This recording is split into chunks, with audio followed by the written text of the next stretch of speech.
এই সরকার গঠনের পর থেকেই যেহেতু একটা গণতান্ত্রিক পরিবেশ তৈরি হয়েছে বাংলাদেশে, দীর্ঘ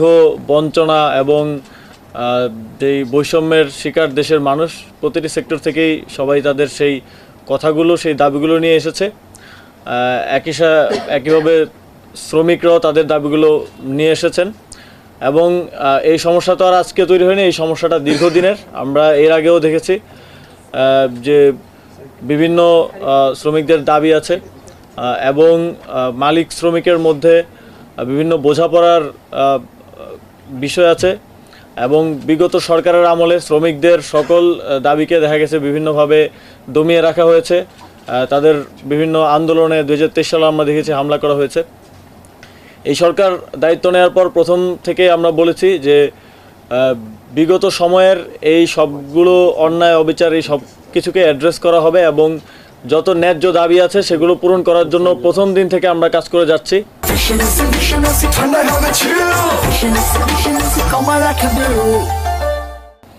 এবং সকল পক্ষের সাথে বারবার আলোচনা হচ্ছে এবং মালিক পক্ষ, শ্রমিক পক্ষ এবং সরকারের পক্ষ থেকে গত দীর্ঘ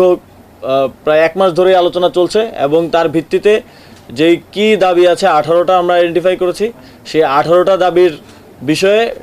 মালিক পক্ষ, শ্রমিক পক্ষের আলোচনার ভিত্তিতে একটা সমাধানে পৌঁছানো গিয়েছে, সেটা আমাদের সচিব সাহেব বলেছেন।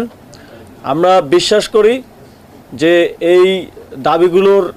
সমাধানের দিকে আমরা আগাবো। যেগুলো শর্ট টার্ম সলিউশন সম্ভব সেগুলো সলিউশন ইমিডিয়েটলি করে দেওয়া হয়েছে আজকে, এবং যেগুলো আসলে ত্রিপক্ষীয় বৈঠকের মাধ্যমে সমাধান হবে সেগুলোর বিষয়ে শ্রমিক নেতৃবৃন্দের সাথে আমাদের আলোচনা চলমান থাকবে। শ্রমিক নেতৃবৃন্দ এই আহ্বান জানিয়েছেন এবং আমরাও সরকারের পক্ষ থেকে এই আহ্বান জানাতে চাই যে আপনাদের ন্যায্য দাবিগুলো মেনে নেওয়া হয়েছে এবং যেই দাবিগুলো সময় সাপেক্ষে আলোচনার ভিত্তিতে আপনাদের শ্রমিক নেতৃবৃন্দের সাথে মেনে নেওয়া যায় সেগুলো আমরা মেনে নেব খুব দ্রুতই। আপনাদের প্রতি আহ্বান থাকবে দেশের শিল্পকে বাঁচানোর জন্য, দেশের সার্বিক আইনশৃঙ্খলা পরিস্থিতির উন্নয়নের জন্য এবং যেই নতুন বাংলাদেশ অনেক রক্তের বিনিময়ে আমরা অর্জন করেছি তাকে সমুন্নত রাখা এবং সামনের দিকে এগিয়ে নেওয়ার জন্য আপনারা স্ব কর্মস্থলে ফিরে যাবেন। আগামীকাল থেকে প্রত্যেকটা কারখানা যাতে চলমান থাকে, প্রত্যেকটা কারখানার কার্যক্রম চলমান থাকে, আমাদের ইন্ডাস্ট্রি যাতে বাঁচে, আমাদের শিল্প যাতে হাতছাড়া না হয়, সেজন্য শ্রমিক, মালিক, সরকার সবাই ঐক্যবদ্ধভাবে আমরা কাজ করব এবং শ্রমিকদের প্রতি আহ্বান থাকবে আপনারা কর্মস্থলে ফিরে যাবেন। আলটিমেটলি যদি শিল্প না বাঁচে তাহলে শ্রমিকও বাঁচবে না, এই সরকারেরও প্রয়োজন হবে না এবং মালিকও বাঁচবে না। তাই আমাদেরকে শিল্পকে বাঁচাতে হবে, আমাদের ইন্ডাস্ট্রি যাতে আমাদের হাতে থাকে সেটা নিশ্চিত করতে হবে এবং মালিক পক্ষের প্রতি আমার আহ্বান থাকবে যে শ্রমিকের যেই বেতন, যে জায়গায় বকেয়া বেতন আছে খুব দ্রুত পরিশোধ করার জন্য আপনারা ব্যবস্থা নেবেন এবং আগামীকাল থেকে এই দাবিগুলো মেনে নেওয়ার প্রেক্ষিতে যদি কোনো পক্ষ কোনো প্রকার বিশৃঙ্খলা করার চেষ্টা করে,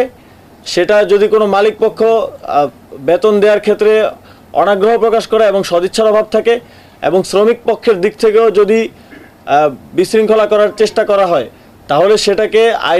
সেটার বিরুদ্ধে আইনানুগ ব্যবস্থা নেওয়া হবে। এবং সরকার যেহেতু সবগুলো দাবির বিষয়ে আলোচনা হয়েছে এবং একটা সমাধানে আমরা পৌঁছাতে পেরেছি, সরকার এখন কোনো প্রকার বিশৃঙ্খলা আর কোনোভাবেই বরদাস্ত করবে না এবং সেটার ব্যাপারে কঠোরভাবে ব্যবস্থা